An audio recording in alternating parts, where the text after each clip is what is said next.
Today on Rise and Thrive Conversations for Greatness, we're exploring what it really means to live and lead with a full tank.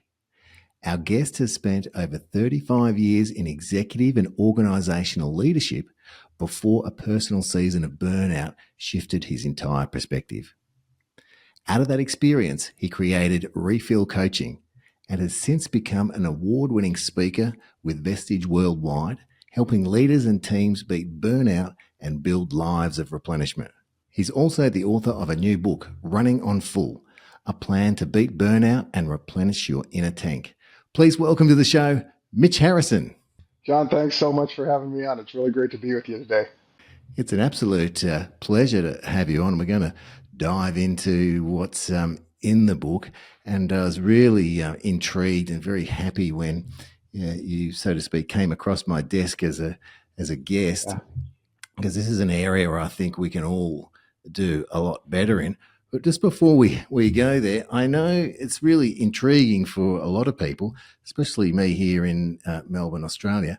I have been to Las Vegas last year for the first time. I absolutely loved it. You've been living there for 25 years, so I'd love to know how you ended up there. I know you're a father of 3 boys, and maximum respect there. And I've got a couple of my own, but I wasn't not outnumbered like yourself. So what had you live in Las Vegas? Yeah, I'd love to know that. Well, we ended up in Las Vegas for following a job, and never in a million years imagined that we'd live there for 25 years. And we just kind of fell in love with the people that were there. And the place you can put up with. It's hot in the summertime. There's a lot of desert around. In fact, the joke around Las Vegas is it's all beach and no ocean. It's just desert as far as the eye can see. But you get used to it. And I've even come to really enjoy the warm weather, the sunshine all the time. And, you get used to the weird part of living in a city that every grocery store you go to has slot machines in it. You go to the airport, slot machines there. And if you want to go see a movie or go bowling, you're going to go to a casino for those things, not just to a movie theater or to a bowling alley. So there's a few things that takes a little bit of time to get used to, but it's really been a great place to live. Yeah, when I was there April last year, I think I'm one of the few tourists that have been in Las Vegas because I did not gamble once. I saw all the things you're talking about. We were so busy, literally, checking out all the things there are to see and do in Las Vegas that we didn't have time to gamble, or we didn't want to gamble because we had so many things to do. One of the highlights was we went to the Arts District and we had a scooter tour of all the painted murals in the art districts. It was fantastic. So I really understand that people might not get that. There's a bit of a cultural hub there, and there's a lot to see and do. There's plenty of entertainment and a lot to see and do. Not just the Strip, but the Strip is great as well, of course. Yeah, absolutely. And also in the outlying areas, there's a lot of beautiful, it sounds odd to say, but there is a lot of beautiful desert out there. Great places to do rock climbing and go hiking and things like that. A lot of real beautiful nature around the city that a lot of people never get to because they always end up stuck there in town. Yeah, exactly. So I feel really fortunate that we didn't get stuck there and enjoyed everything. And I love comedy, so we saw Carrot Top there as well. And that was nice. That was a highlight. It was one of the best shows I've ever seen. So I'd love to get back there. Now, I know you're in Canada at the moment, so you're traveling around making a difference to people around the world. And, you've shared in your book about your own journey that you ran out of fuel, once in a half marathon and then later in leadership. So how did that kind of inspire your mission and what you do now with Refill Coaching? Sure. Well, people ask me all the time, how do you become an expert on burnout? And I found that there's a pretty good way to do that, but it's the hard way, and that's to experience it yourself. And I did find myself going through a really difficult season of burnout, where I had just been really not paying attention to self-care at all. And the little bit that I did was just to get enough back in the tank to kind of keep me going. but eventually that plan ran its course, and I ended up in a pretty bad season. Um, Obviously, in the recovery from that and the time that it takes to recover, you do a lot of self reflection and really try to figure out how to never end up there again. And so there was a lot of learning that had happened, and a lot of you know a lot of perspective gathering too about why I had ended up there, why I had allowed myself to work like that and end up there. And then, as I began reflecting on that, and we all take the experiences we have, and hopefully we think, man, is there something that I could help others Mm. with the experiences that I've had? And I had an opportunity to do a life plan where you sit with somebody and they ask you all kinds of questions about your life and work and what that might tell you about what's coming into the future. And this issue of burnout and recovery from burnout came back in a real desire to help people who had been struggling like I had struggled. And so from that, I just began to kind of follow the breadcrumbs in that direction. And it seemed like there were some doors opening for me to be able to begin to help leaders with some of the things that I had learned along the way. And it's been really one of the most fulfilling parts of my life to be able to stand alongside other leaders who are fantastic people, but Mm. may not really know how to take good care of themselves and help them so that they can continue to make great contribution uh, where they are. Yeah, I understand because a lot of us, we prioritize so many other things, maybe our dreams and goals, maybe our corporate lives, sometimes even our family, which is great. But then what about filling your own personal tank? And I like your idea there. I'd like to explore that. It's not what you're carrying, but how you're carrying it that can often lead to burnout. Can you kind of talk us through a bit of that a little bit? Yeah. A lot of times when people hear me coming and see me coming, they think, oh, this is a guy who's going to tell us to only work 4 days a week and to, work 6 hours a day and to take a nap all the time and to not really expect too much of yourself. What I really believe is that if we want to perform at a high level, we've got to account for the care that we need for ourselves to be able to do that. When I was running that half marathon, I mean, that's about as high performance as it gets to be able to run nonstop for a couple of hours and cover 13, oh, just over 13 miles. But to do that, it took a lot of training, a lot of development, but also the right amounts of rest and care for the system, care for my body, so that I would be in not just the physical condition, but I would be healthy and well fed and all the things that you need to be able to run a race like that. Well, those same things apply to our work. That if we want to be able to perform well, to perform at our best, that's going to take some time to think about how we're fueling the machine and taking care of the machine. I like to think of it like these Formula One race cars that now run around Vegas one time a year. These are the most high performance vehicles you can imagine, but the amount of maintenance and care that it takes to keep that vehicle performing Mm, at that mm. high a level is astounding. I mean, they have whole crews full of people. They have, spare parts and engines and fluids and all the things that it takes to to care for to maintenance that vehicle so that it can run at the highest possible level. And we're the same way. And so the work that we're doing may not be exactly the problem. I mean, maybe we need to find something that more aligns with our purpose or things like that. And that's always good to do. It may be that in the doing of the work, what we're not doing is caring for ourselves in the process of Mm. carrying all the things that we're carrying. We may not be fueling the machine properly or strengthening ourselves properly Yeah. so that we have the strength and the ability to carry what it is we're carrying. Gotcha. I love that analogy with the Formula One car. It hits home really, really well. I'm a bit of a fan, but I think anyone, even Yeah. whether you're not a fan of Formula One, can understand that analogy that you're using there with a whole bunch of people behind it taking care of that. Now, your book mentions the dangers of ignoring early warning signs. So I'm Yes. wondering how, for our listeners, we can identify those early warning signs before it's too late. Yeah, absolutely. I think we all have these qualities that start to emerge when we get fatigued. If you thought about it for a little bit, when we start to get fatigued, it's easy to notice. You start to get maybe more irritable. You get a little less patient. Mm. You get the brain fog that starts to set in, the inability to concentrate. Maybe it's your sleep patterns start to get interrupted. You're even though you're tired, you're not able to sleep as well.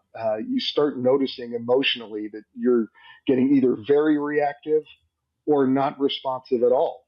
So either highly reactive and highly easily triggered, or maybe just a little numb and a little apathetic. Mm. So there's these signs that start to show up when we first start to get tired. The problem is we usually don't take them as an indication that it's time to do something.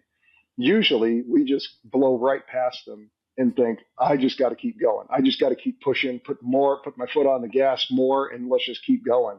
Yeah. They seem to us to be, annoyances rather than indicators that we ought to I do hear something. you, Mitch. Yep. You know, it's that blinking light on the dashboard. It's the one on the dashboard of our car that says, "Hey, there's something wrong. You should really pay attention to." And we go, Yep.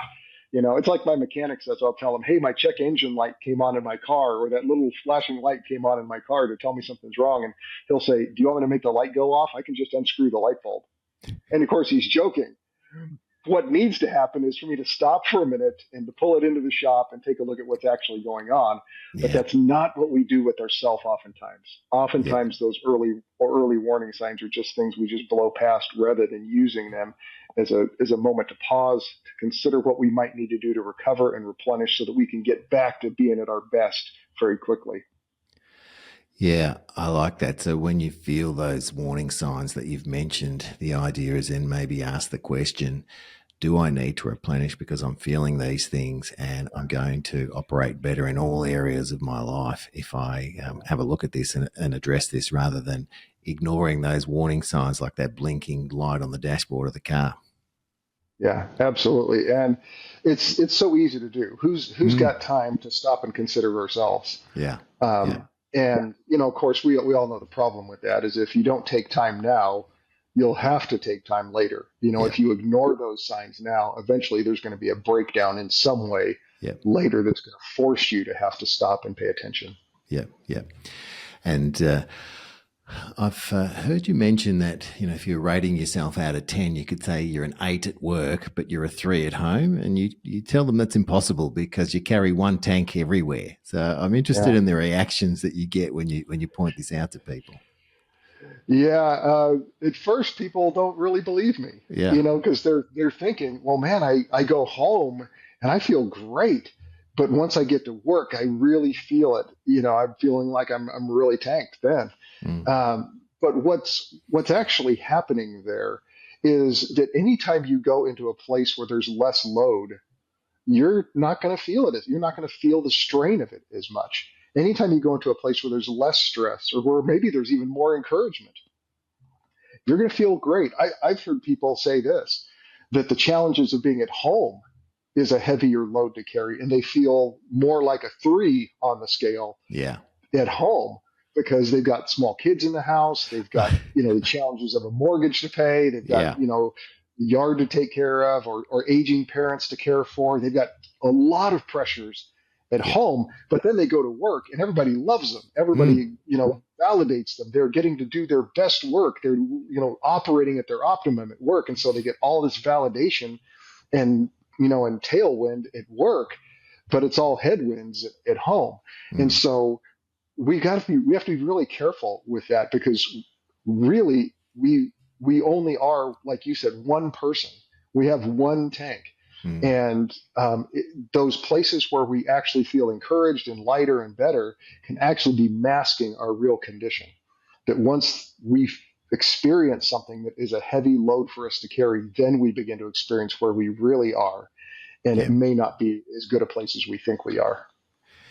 I got you. So it can depend on your environment as well. And I like that Yeah. analogy. I must admit, when my kids were younger, they're a bit older now. And so it's not as hectic at home as it was when they were both in nappies, etc. But I used to come into the office back then in the corporate days on a Monday morning. I'd say, "Oh, I love Monday morning." People go, "You're crazy. What do you mean?" I'm like, "Well, it's easier here." than it is at Yes. home. Yeah. And that's a common experience, Yeah. we feel the stress where the stress is. Yeah. And again, the dangerous side of that is believing you're actually doing better than you really are. Right. Because then what will happen is, well, I do feel great when I'm at work, but then all of a sudden something shifts at work. There's a challenge at work, Mm. and then you're experiencing the real number. Maybe you really are depleted to a three. Yeah. And when you feel the stress in that place where you used to feel exhilarated, Mm. that's challenging. Yeah. Now all of your life feels like a three all of a sudden, and you could be in real trouble. I think I can see why you're so successful, Mitch, and why a lot of people relate, because these are real world examples that we experience. And you sound like you're almost like a wake up call kind of guy. And I know in your book now, Rise and Thrive listeners, it's called Running on Full, which of course is a take on running on empty. So we want to run on with a full tank rather than an empty tank. In the book, so if you want to actually, might as well do this now. We'll do it through. It will be in the show notes as well. But if you want to contact Mitch, all you do is go to refillcoaching.com and you'll be able to get a hold of him. Now, is the book? I know I've got the advanced copy. Is the book out yet, Mitch? Yes, in fact, it looks like this, and it became available September 2nd, so it's brand new. Gotcha. It's just out. Um, but I really did write this to become a reference guide for busy leaders, Yeah. so that you could go back to it and use it as a guide along the way to help you put a plan together, so that burnout doesn't become the common experience, but it becomes something that we don't experience very often. Um, Gotcha. And what's the best way for us to get hold of the book? Yeah, any place books or digital books are sold, Amazon is the probably the easiest place to go to get that. Great. Um, Excellent. That's Running on Full. Now, in the book, you talk about the 5 rhythms of replenishment. That's rest, release, receive, recreate, and relate. Could you take us through all of those? Now, that could probably take an hour in itself, but I was just wondering if you sure. could take us through those so we can have a bit better of an understanding of the 5 rhythms of replenishment. Right. Well, these 5 rhythms and where they came from, honestly, was me working on my own recovery. And I found that I just normally and naturally reached for these 5 things in trying to recover myself. And then as people came and asked me, man, how did you recover? What did you do? What are you doing now? Or what should I do? Um, as I just shared some of these with people, they they found that they have already been normally, naturally reaching for these 5 things so that they could balance the stress that they're experiencing with the replenishment that they need, and then become their what I call our true north, or the best version of ourself. Um, these 5 rhythms are the things that is the more I did some study and the more I looked into a lot of the research that's being done these days about recovery from burnout, these are the 5 things that everybody points to, that all the research points in the direction of, that the studies. In fact, I was reading with great interest about what these sociologists are calling blue zones. These areas around the world where people live extraordinarily long and healthy lives. Mm. Okinawa, Japan, and there's a place in Italy that's like this, and Yeah. Loma Linda, California. Uh, and what they've noticed is there's some health issues, some diet issues, and things like this for sure. But the other things are these 5 things. They fall into these 5 categories.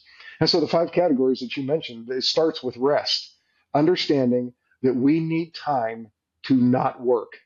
That's really what rest is. Rest is simply periods of not working, Mm. where whatever we have been doing that keeps us on, we turn that off for a while. Um, and so we need to set aside periods of time that are in our mind are what I call no work zones, Yeah. that we just simply don't work. And now we might go for a hike or walk the dogs, or ride our bike, or do something, play golf or sport, whatever you might do that's Yeah. recreational, or getting with friends or whatever.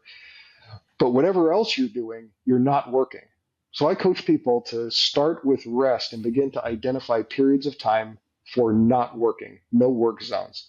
And then release is where we deal with the emotionally heavy things that we carry. One of the things I found out, that the emotional things that we carry that cause us to feel sad, or that cause us to feel angry, or that cause us to feel afraid, or that cause us to feel disgusted, those really heavy core emotions that we experience Mm. become an emotional weight to us if we don't do something to appropriately set those down in the Mm. right way. Mm. And so we may carry around anger from some event that happened months ago, but the weight of it may still be with us. We may be carrying sadness. Just full disclosure, this past year in January, my mother passed away. She'd been struggling with Parkinson's disease for a few years, Mm. and this past January she passed away. Well, there's a load of sadness that I had never experienced Yeah. because both my parents have been alive all these years, Yeah. and I still feel myself carrying this sadness. It's heavy to carry that. Now, it's not negative because we need sadness. I Mm. found out in the sadness of grief of losing my mom, there's joy in that too because I remember the goodness, and that's what makes it sad that she's not here. Yeah. But it's heavy, and Yeah. it does create an emotional weight in us that Yeah. we have to do something with. Yeah. The anxiety that we feel around our kids and how they're doing, around our businesses and how they're doing, those create a weight that we carry. And you and I know that anytime you're carrying a weight for any period of time, it's going to wear you out. So we have to do something to release that. And I encourage people, it's very simple. Identify what you're carrying and talk to somebody about it. Simply those two things. Yeah, I love that expression, a problem shared is a problem halved. And so, Yes. yeah, I can appreciate the what you mean there by release. And yeah, it's Yeah. coming up to the anniversary of my mother's passing. That's Mm. over 5 years ago. And I'm the same as you, Mitch. I still have a little bit of sadness there, but it's also that joy as well, that balance, isn't it? Because you smile with all Sure. the wonderful memories, but you wish they were still here to go and have dinner with. Yeah. And what often happens is we take that baggage, and I heard somebody say that it's easy to smuggle baggage from last year into next year, or from last month into next month. Yeah. And I thought that is exactly why you take time on regular rhythms, like maybe it's a weekly gathering with a group of friends where you just talk about what's going on Mm. and just share some things that are going on. It doesn't have to be, it doesn't have to be like a professional counselor, although it could be if Mm. that's what you need. Mm. Um, but some place that we go to talk about what we're experiencing with another person. Yeah. And I'm not exactly sure why that is the secret sauce of talking to another person, but I have come to believe that I have some hunches, but I have really believe that there is something real about why people say things like what you just said, that when we share our burdens, it halves the burden. Mm. And we need people to do that with them. And so I call that the disciplines and the rhythms of release. Gotcha. Um, the next one, I have not heard a lot of people talk about this when it comes to burnout, but it's showing up again and again and again in research. And it's the category I call receive.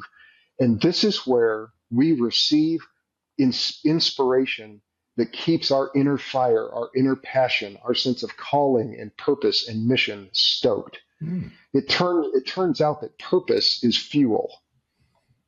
Purpose is the fuel that we burn. In fact, if you've ever watched somebody lose their sense of purpose in life, they say things like, "Why am I even here? Why am I even doing this?" Mm. That all of their energy and all of their motivation goes with it. They have a hard time getting out of bed in the morning once their sense of purpose or mission or calling has evaporated. Yeah, I've heard that So, too. I've also heard that's why if people retire, they lose a bit of their sense of purpose, right. and things can start to go downhill. So I haven't seen the research, but I fully get Yeah. anecdotally that that without a Yeah. sense of purpose, things may not go that well. Right. And I think, John, what happens is the difficulties of work and life can beat the purpose right out of us. Yeah, I'm laughing, but because I understand what you mean. Yeah. Right. You and I've known people who have been so excited about a new business venture, or so excited about, hey, we're starting a family and we're going to have children, and or hey, we're going to try this new workout routine and it's Mm. going to be great. Mm. And we start down the road, and the difficulty of the road just beats the living purpose right out of us. Yeah. And that's why on a regular basis, we need to be receiving inspiration. Mm. And the tricky thing about being inspired is typically inspiration finds us accidentally. We go see a movie or we read a book and we go, "Wow, that was inspiring. I had no idea." Or we hear a speaker or something, we go, "Oh my gosh, that was fantastic." It finds Mm. us. I Mm. think we should go find it. I think Yeah. we need to be intentional about going and finding the places like podcasts just like this, where Mm. people would come and sign up and listen to a podcast, listen to somebody like you talk and invest time in them so that they can find inspiration. And I think we need to put regular habits and rhythms around finding inspiration. That's why I call it receive. Yeah, I love that. I love that, Mitch. And I couldn't agree more about finding it. I heard a great analogy that someone said, you don't have one shower and say that you're clean. You every day or even more, you shower Wow. so you're clean. And it's the same with inspiration and motivation. You don't see one speaker or whatever and go, I'm done now, I'm motivated. You Yes. keep plugging into that and seeing stuff. Podcasts are great, as you mentioned, and it's exactly why Huh? this podcast exists, so people have something to feed their mind and their ears with something positive and inspirational and Yeah. educational. And I love that aspect of the 5 R's, let's say, the rest, Yeah. release, receive. So we've done rest, we've done release, we've just done receive. Is there anything more you want to say about receive before we get on to recreate? I would just say don't assume that youthful enthusiasm will always be there for you. Right. I think we often think, man, I'm so passionate about this, that will never go away. Mm. I'm telling you it will. Yeah. And it's not because we're bad people or because we want it to. It's because life is hard sometimes. Mm. And Mm. those headwinds can cause us to want to abandon the cause. And that's why we all need that. We all need those people in those places that continue to refuel. And when we do, I think this is the one that actually puts fuel in the tank. Rest, release, those stop the drain of energy, but this one is the Mm. one that actually adds energy to us. When we get inspired, we have energy to burn, and it puts fuel in the tank for us.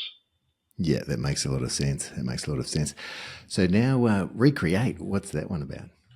Yeah, well, that's probably one of the easy ones, right?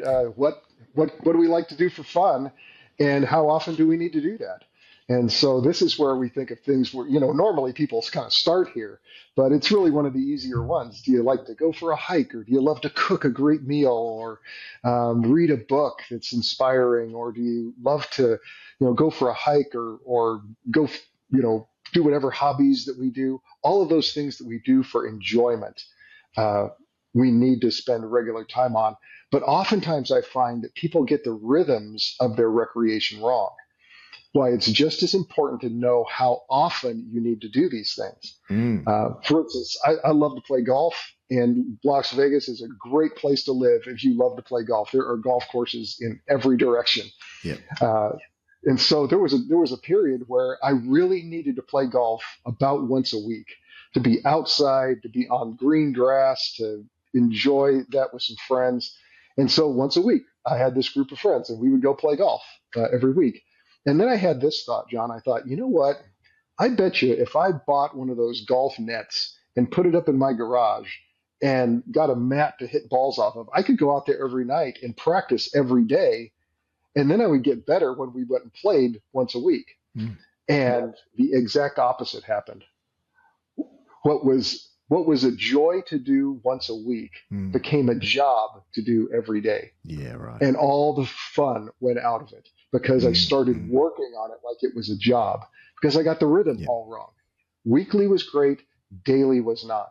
And Mm. these days, if I play golf once a month or or a couple times a month, that's perfect for me. Yep. But if I tried to play more often than that with the schedule that I have now, it would be a burden to try to do. Mm. So getting the rhythms of our recreation right is really important, to know how often, and to not do them so seldom that they actually don't help you. So to put the right frequency in place. Yeah, that makes a lot of sense. That makes a lot of sense because you can either do too much because you're avoiding or too little because you're too busy and you can't. And having that balance in Yeah. between and knowing what works for you, I can see how that would be really empowering. Yeah. I ask leaders when I speak to groups. I'm here in Canada speaking to a couple of groups this week of executives. And I will ask them, what do you love to do for fun? And they'll, talk about all kinds of things that they love to do. Some of them have boats and they love to go out on a boat, or some of them just love to go fishing or, take a walk with their dogs or something. And so I'll say, well, that's great. How often do you do that? And the standard answer that I get back all the time, you could probably guess, is they say, I don't do it often enough. Yeah. And the next question is, often enough for what? Like often enough to accomplish what? Well, the answer is often enough to be my true north, to be me at my best. Mm. And that's really the gauge that we ought to use for all of these things. How Yeah. often do we need to do these things so that I can actually be at my best? Yeah. How much recreation do I need that's not too much that wears me out and doesn't let me be my best, or that's not too little that doesn't provide enough enjoyment so that I can be at my best? But it always comes back to us gauging that against those qualities that describe us when we're at our very best, and then doing these things to get to that. Which this is wonderful. And I can see why you inspire so many because I'm inspired in this conversation talking to you right now. Oh, thank And you. I trust that our listeners that are listening to you right now are also thinking about their own lives like I am because I've got a lot of big dreams and goals that I want to fulfill, but I know that I'm not doing some of those things that you're talking about to keep my tank full on a regular basis. And it's certainly inspiring to make sure that I do more of that because I've also heard, great, you have all these big dreams and goals that you want to do, but then what? Yeah. Achieving those is this part, a small part of it. It's a cliche, but it's the journey, right? Which is the longest part. So you want to be making sure Yes. that you're enjoying that, as you would say, have a full tank, doing the things that you're recommending so you can have it all really. Yeah. Right. And even the last one, the relate column. Yep. Yep. It's that one I think is a really interesting one because not only is it something that puts fuel back in the tank for us to be with people that Mm, just fill our soul, people that just fill our tank. We all can think of those people that we dearly love, and the times that we get together are so mm, sweet and so memorable that we just mm. want to hold on to them. We never want to go home when we're Yep. having dinner with people like that. Yep. And to put those people in. But they're a reward in and of themselves. It's not just about they do something for us. They do something for us. They do something for our whole life, not just for our energy. They make our life rich and Mm, full, mm, not just fill our energy tank. And so, you're right. These are the kinds of things that actually make our life full and mm, rich. mm. And I heard a guy say this one time. He's become a friend, and I have been quoting him on this because it makes so much sense what he says when you're talking about the things that you were mentioning. He says maybe we have bought this idea that the price that we have to pay for the good life is the bad life. Mm. Like if you really want to have the good life, it's Yeah. going it's going to cost you 60, 70 hours a week of work. It's going to cost you never turning off your laptop, never going on vacation. It's going to cost you time with your Mm, family and with your friends. mm, It'll mm. cost you all these things. And then you'll have the good life. And when you say it like that, we go, oh, well, there's obviously problems with that logic. Mm. Maybe we should just prioritize the good life and let success take care of itself. Because you think about, if you thought about the qualities that describe you or the qualities that describe me when we're at our best, qualities like being present, qualities like patience, being optimistic, being sharp and clear, being creative, those are the kind of qualities that start to show up when we are at our best, when our Mm, tank is full, when we've mm, got wind in the sails. mm, And the other qualities we talked about, the early warning things, the pessimism, the brain fog, the irritation, the kind of the laziness that sets in, the apathy that sets in when we're depleted. If you just lined up those two sets of qualities, like it's not easy, it's not even hard to guess who is going to be more productive. It's the person who's living at their best. They're going to be more productive. They're going to be a better boss. People are going to want to work with that person. People are going to gravitate towards that person. Other businesses are going to love doing businesses that are run by somebody who's like that. So maybe we should just prioritize those things and go after those things and let success take care of itself. Prioritize the good life, and then let success take care of itself.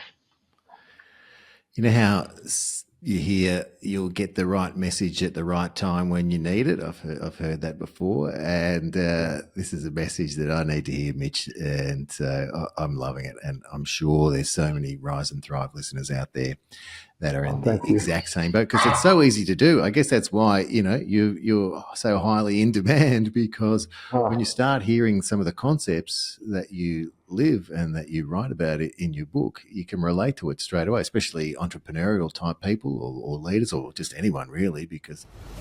Thanks for joining us on Rise and Thrive, Conversations for Greatness with John Merkus. Remember, you are loved, you are worthy, and you do matter.